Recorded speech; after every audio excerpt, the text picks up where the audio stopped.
Welcome to IgoroTech channel. In this video, I will show you how to set up DHCP IP address in Windows 11 using Control Panel. Setting up DHCP, Dynamic Host Configuration Protocol in Windows 11 automates your network settings, allowing your router or network server to instantly assign your PC an IP address, subnet mask, and DNS.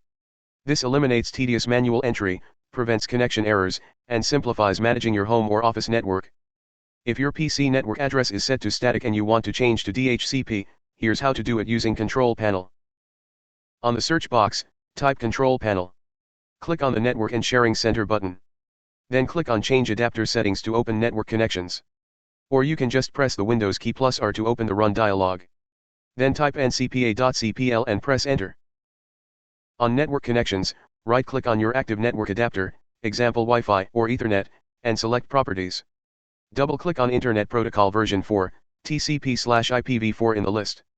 Select both Obtain an IP address automatically and Obtain DNS server address automatically. Click OK to apply and save your changes. This covers how to set up DHCP IP address in Windows 11. If you have a question to ask, leave it in the comments below and I'll do my best to answer it. If you found this tutorial is helpful, please give us a thumbs up and don't forget to subscribe on our YouTube channel. Thank you very much for watching and have a great day.